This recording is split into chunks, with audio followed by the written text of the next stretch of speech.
SBA Publications.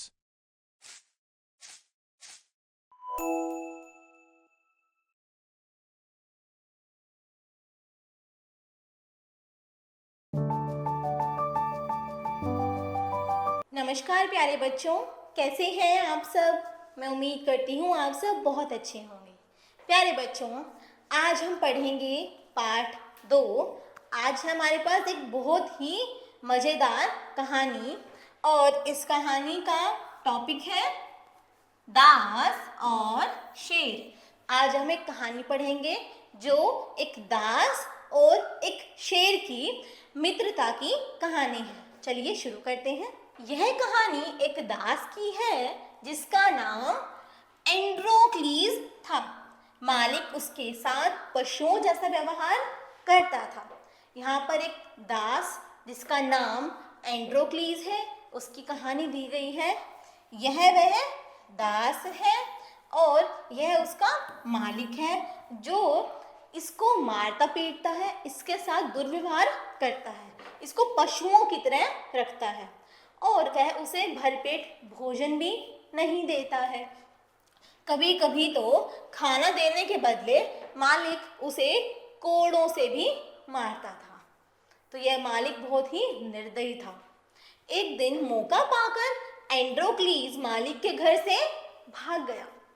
भागते भागते वह एक जंगल में पहुंच गया और पहाड़ की एक खोह में छिप गया। प्यारे बच्चों, खोह अर्थात एक गुफा की तरह जहाँ पर एंड्रोक्लीज जाकर छिप गया था। भागने के कारण वह बहुत थक गया। इसी कारण लेटते ही उसे नींद आ गई। अचानक एक तेज आवाज सुनकर वह जाग गया। उसने देखा एक खूंखार शेर थोड़ी ही दूरी पर जोर जोर से दहाड़ रहा था। यह वह शेर का चित्र हमें आगे दिया गया है। तो वह खूंखार शेर जोर जोर से दहाड़ रहा था। इतना भयंकर दृश्य देखकर एंड्रोक्लीज के तो होश ही उड़ गए और मारे घबराहट के वह कांपने लगा। शेर पहाड़ की खोह के मुंह पर ही खड़ा था, यानी जो शेर था वह गुफा के बाहर ही खड़ा था। इसलिए जो एंड्रोक्लीज था वह वहां से भाग भी नहीं सकता था, क्योंकि भागकर जाएगा कहाँ।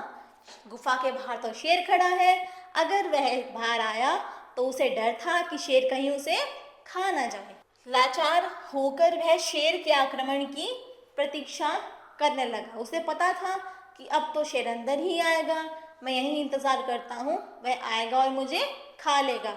अब एंड्रोक्लीज ने उम्मीद छोड़ दी कि वह बच पाएगा। लेकिन शेर ने एंड्रोक्लीज को देखकर उस पर हमला नहीं किया। एंड्रोक्लीज देखकर हैरान हो गया कि मुझे देखकर शेर ने मुझ पर हमला ही नहीं किया। वह तो पहाड़ की खोह के बाहर ही बैठ गया। पहाड़ की खोह के बाहर कौन बैठा? वहां पर शेर बैठ गया और वह कराहने लगा क्योंकि उसे दर्द हो रहा था। अपने दाएं पंजे को उठा उठाकर वह चाटने लगा। कुछ देर तो एंड्रोक्लीज शेर को देखता रहा, परंतु थोड़ी देर बाद उसे एहसास हुआ कि शेर उस पर हमला नहीं करना चाहता, बल्कि उसकी मदद पाना चाहता है। अब एंड्रोक्लीज को एहसास हुआ कि शेर उसे खाना नहीं चाहता। अगर उसे खाना होता तो वह अंदर आकर उसे अपना भोजन बना लेता, परंतु शेर ने ऐसा नहीं किया और वह वहीं पर बैठ गया। तो अब एंड्रोक्लीज को यह एहसास हुआ कि शेर उसे खाना नहीं चाहता, वह चाहता है कि एंड्रोक्लीज उसकी मदद करे। एंड्रोक्लीज साहस करके शेर के पास पहुंच गया। उसे देखकर शेर ने अपना दायां पंजा उठाया और एंड्रोक्लीज ने देखा कि उसमें एक बड़ा सा कांटा चुभ गया है। शेर के पंजे में कांटा चुभ गया था, जिसके कारण पंजे से बहुत ही खून बह रहा था और इसी कारण जो वह शेर था वह दर्द के मारे कराह रहा था। उसने शेर के पंजे से कांटा खींचकर बाहर निकाल दिया। इसके बाद उसने शेर के पंजे को सहलाना, आराम आराम से सहलाना शुरू किया और थोड़ी ही देर में उसके पंजे से खून का निकलना भी बंद हो गया। इस प्रकार एंड्रोक्लीज ने शेर की मदद की। शेर एंड्रोक्लीस के इस व्यवहार से बहुत प्रभावित हुआ। शेर था, उसने देखा कि एंड्रोक्लीस का व्यवहार बहुत अच्छा है, उसने उसकी मदद करी। इस कारण वह बहुत ही प्रभावित हुआ और उसका पालतू बनकर उसके साथ मित्र जैसा व्यवहार करने लगा। अब जो शेर था वह एंड्रोक्लीस का मित्र बन गया और वह दोनों उसी गुफा में, उसी खोह में साथ में रहने लगे। अब दोनों साथ साथ जंगल में घूमते, शिकार करते और उसी पहाड़ की खोह में एक साथ सोते। वह वहीं दोनों साथ में रहते थे, वहीं पर सोते थे। इसी तरह 2 वर्ष बीत गए। शेर के साथ एंड्रोक्लीस 2 साल तक उसी खोह में रहा। एक दिन जंगल में घूम रहे कुछ लोगों ने एंड्रोक्लीस को पहचान लिया कि यह तो वही लड़का है जो अपने मालिक के घर से भाग गया था। और यह खबर उसके मालिक को उन लोगों ने दे दी। मालिक ने बादशाह से प्रार्थना की और बादशाह ने सिपाहियों से एंड्रोक्लीस को पकड़वाकर जेल में बंद करवा दिया। मालिक ने बादशाह से कहा कि यह वही लड़का है जो मेरे घर से भाग गया था, कृपया आप इसे जेल में डलवा दीजिए। तो बादशाह ने क्या किया, सिपाहियों को भेजा, एंड्रोक्लीस को बुलवाया और उसको जेल में डाल दिया। एंड्रोक्लीस को भागने के अपराध में शेर से लड़ाई करने की सजा दी गई। क्योंकि वह भाग गया था इसलिए उसे सजा दी गई कि उसे शेर से लड़ाई करनी है। सजा के दिन एक भूखे व खूंखार शेर को पिंजरे में बंद कर दिया गया। लड़ाई देखने वालों की भीड़ बहुत ही ज़्यादा हो गई थी। थोड़ी ही देर में एंड्रोक्लीस को भी उस भूखे शेर के सामने डाल दिया गया।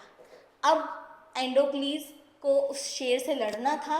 एक खूंखार और भूखे शेर को पिंजरे से बाहर निकाला गया कि जिससे वह शेर और एंड्रोक्लीस के आपस में लड़ाई हो जाए, क्योंकि उसे सजा दी गई थी। एंड्रोक्लीस को जैसे ही शेर के सामने डाला, वह एंड्रोक्लीस की ओर झपट पड़ा।